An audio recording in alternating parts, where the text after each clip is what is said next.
Casting experiment part 2, now with the same amount of fire extinguisher.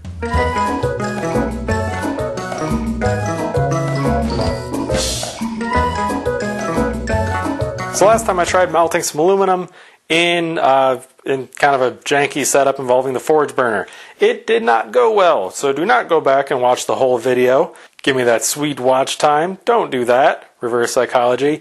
But this time, I'm going to try something different. I realized the problem was not the Foundry furnace. The problem was the burner. I mentioned this. The burner is the problem. The Foundry furnace burner is just ridiculously too powerful, and I can't tune it properly when it's turned down. The forge burner, on the other hand, is a lot more tunable, so I can have it putting out a good mix, good amount of heat, without excessive heat or gas or flames shooting out everywhere.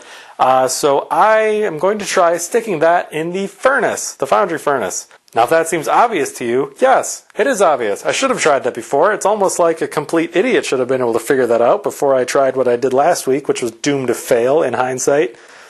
It should go without saying, don't do this. Many ways it can go wrong. You can get hurt. So stay safe. Don't melt metal, especially don't melt metal indoors. So with that out of the way, let's do not what I just said and melt some stuff inside anyway.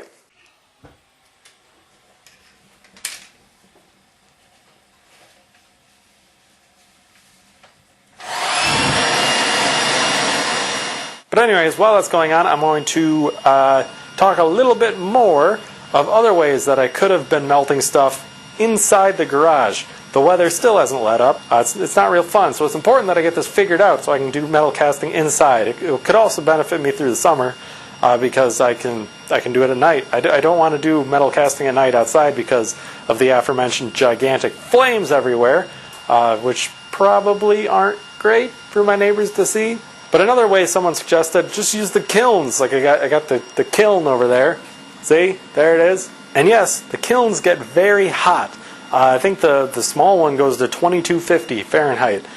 But it takes hours to get there. So basically, if I want to melt aluminum, I got to crank it up to max and then come back in 6 hours. And it might be melted.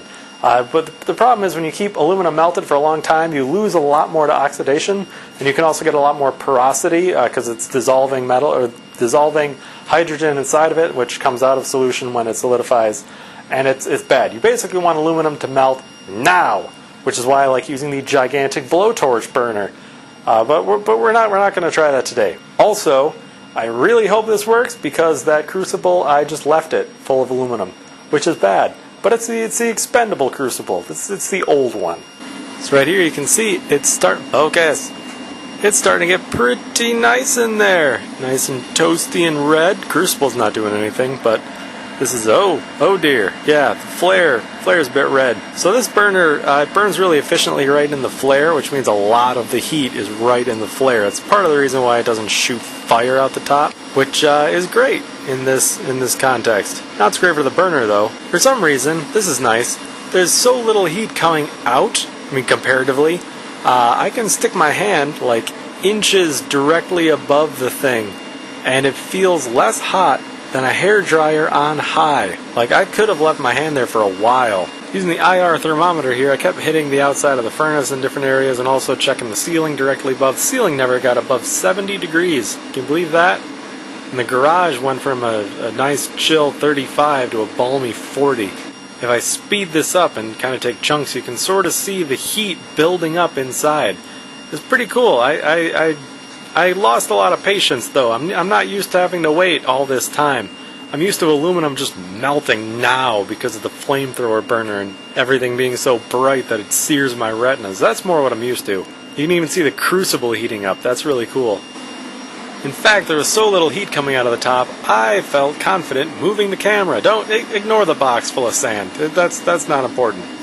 I thought this is kind of neat. If I fast forward this, you can sort of see the aluminum melting. I threw an ingot on top too, because why not? I mean, I have all these round ingots. I kind of wanted rectangle ones now. Round is so out of fashion. As impatient as I was getting, it was only like 20-25 minutes tops from turning the burner on to pouring.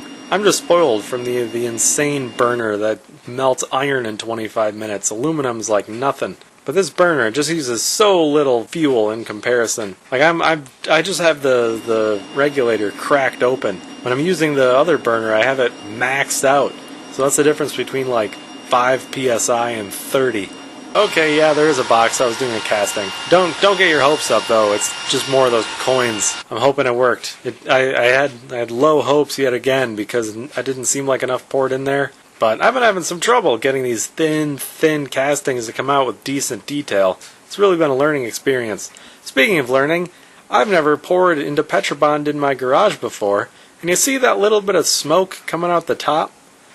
Yeah, and do you realize how long it takes for metal to cool down from molten to room temperature and to stop smoking?